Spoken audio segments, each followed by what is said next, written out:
PDO dynamic queries.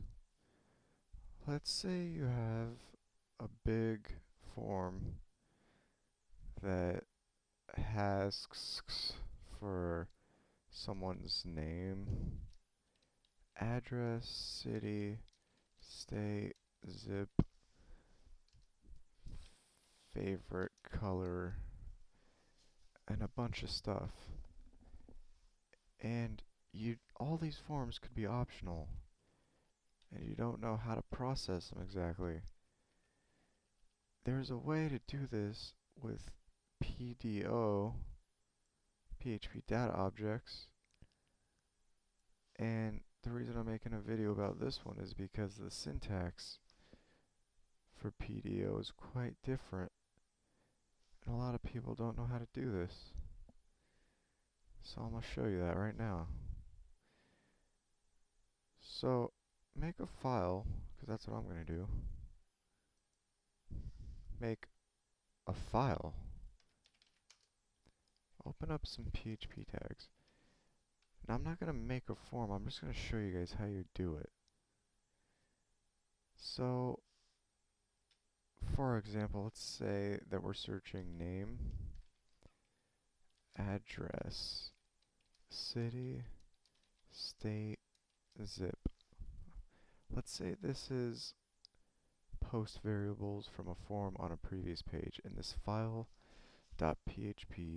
is processing this information to query a database.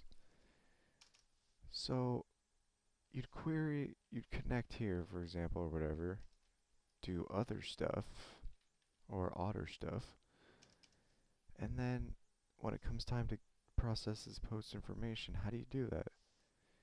Well, the first thing you gotta do is you need to, since there's options, since not everything is required, you need to have a base query that will always return true.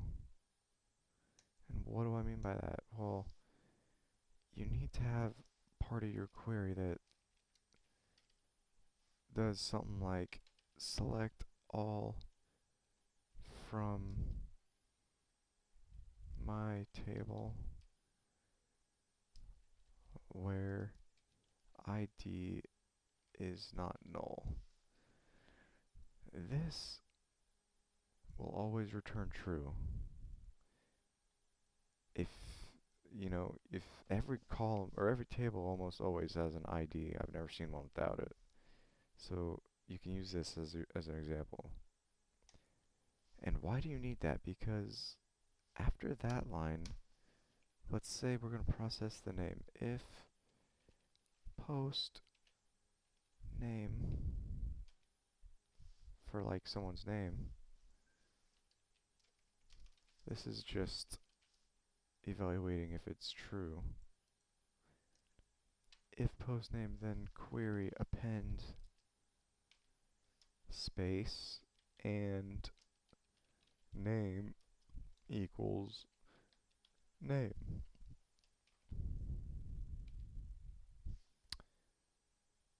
So even if we receive this form and the name is null, this doesn't exist, then this part of the query will still work.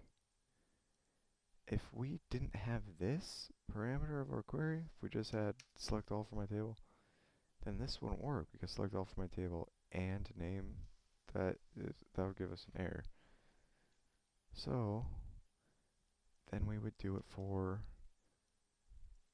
say, address, same thing, and address equals address. You can use any operator you want, like greater than, less than, whatever you need to. But then, how do you actually bind these variables if you're using prepared statements? Well, you do that like this. After you build your queries, you have to come back and recheck these. So let's say you do your prepared statement like this. Prepare query. So now we have to check this info again like this, but remove the appended query, and we're going to do something different. We're going to bind this variable.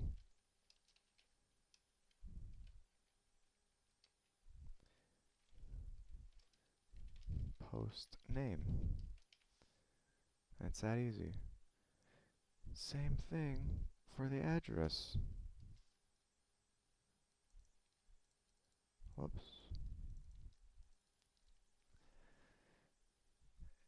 So now you can see it's a lot more work than the former depreciated MySQL query and then your query like that. But this is a lot safer. Prepared queries. I'll probably do a video on that one. And if you're watching this and you don't know what a PDO or prepared query is, you should know what they are if you're doing MySQL queries, because it's the safest way to prevent from hacks and stuff. And so to wrap up this tutorial, obviously all you would do is check all your variables like this, and then execute it. And that's it. The first step is you check the variable and append it to your query if it's true. Second step is prepare the query. And then third step is you have to double back again and check this variable again. If it's true, bind the value. Then execute it. It's that easy. Well, I'll see you guys in the next video. Bye.